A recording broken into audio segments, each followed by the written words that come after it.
السلام عليكم ورحمة الله وبركاته. أهلا بكم دكاترة الصف الخامس الابتدائي. يتجدد اللقاء بكم مع درس جديد من دروس مادة التربية الدينية الإسلامية، وإحنا وصلنا مع بعض إلى السير والشخصيات والدرس الثاني الترم الأول. الدرس بتاعنا النهاردة هو الرسول صلى الله عليه وسلم ويهود المدينة.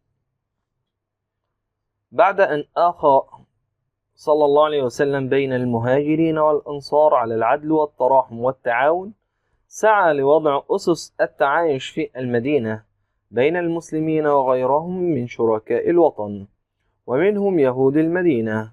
وبدأ في كتابة صحيفة المدينة، والتي ستكون بمثابة الدستور الذي ينظم شؤون المسلمين أنفسهم ويحدد علاقتهم مع غيرهم للتعايش على أسس من السلام والعدل والتراحم والتعاون والوفاء بالعهود.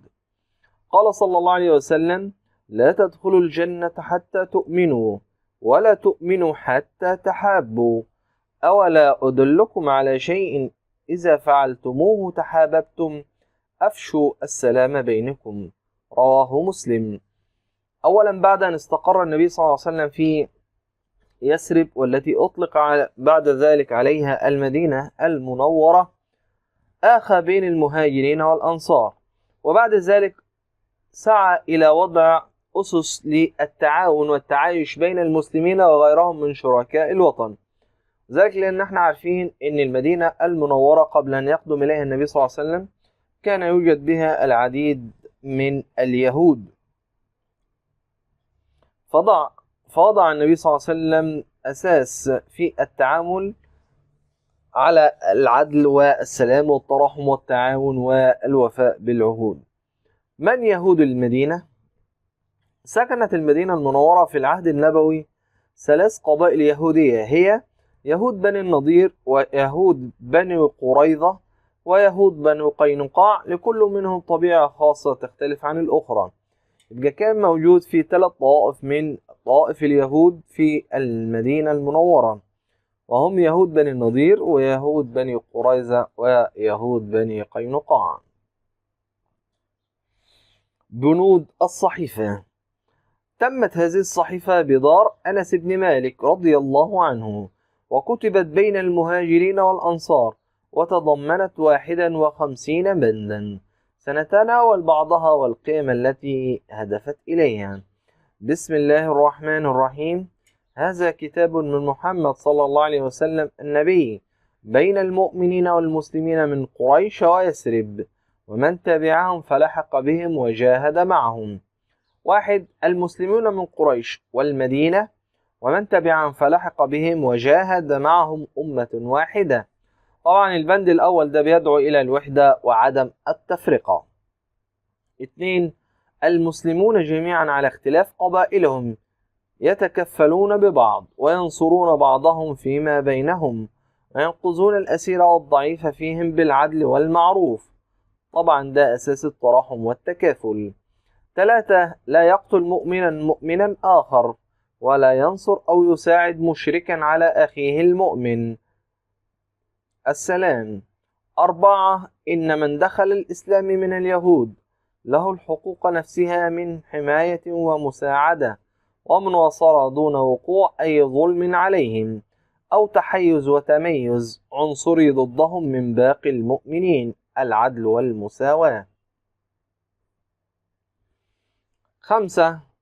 يهود بني عوف أمة مع المؤمنين، ولليهود دينهم وللمسلمين دينهم إلا من ظلم، فإنه لا يؤذي إلا نفسه. تقبل الآخر والتعايش معه كما ورد في الآية القرآنية.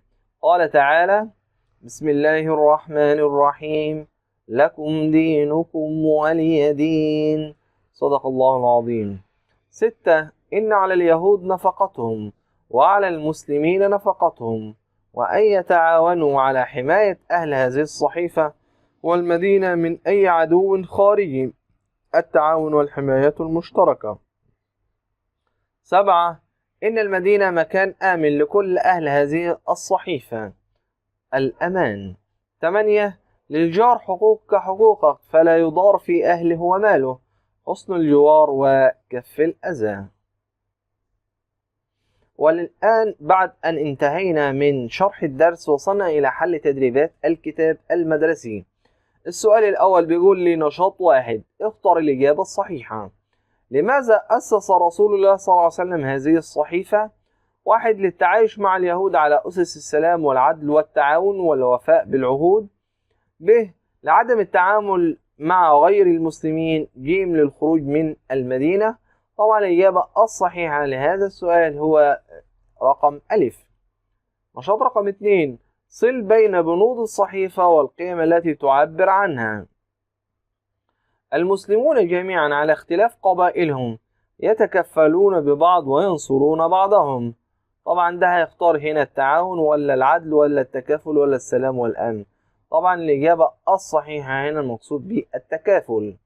رقم ب، إن المدينة مكان آمن لجميع أهل هذه الصحيفة.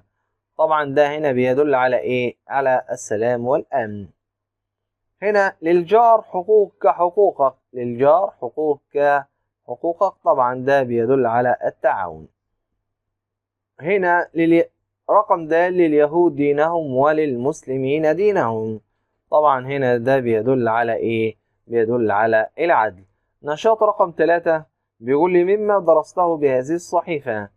تشارك مع زملائك في كتابة صحيفة للفصل وضعوا بها البنود التي تحتاجون إليها ليكون فصلكم قائما على قيم التعاون والعدل والتعاطف والتواصل، ويوقع كل فرد عليها باسمه ثم علقوها. طبعا نشاط رقم 3 ده هو هيكون سؤال الواجب معانا النهاردة. وبكده يكون وصلنا مع بعض إلى نهاية درس اليوم. فلو عجبك الشرح أو حسيت نفسك استفدت من الدرس ما تنساش تضغط لايك للفيديو وحاول تشارك الفيديو لزمايلك عشان تكون سبب في نشر العلم، والدال على الخير كفاعله، أو كما قال صلى الله عليه وسلم. وأستودعكم الله الذي لا تضيع ودائعه، والسلام عليكم ورحمة الله وبركاته.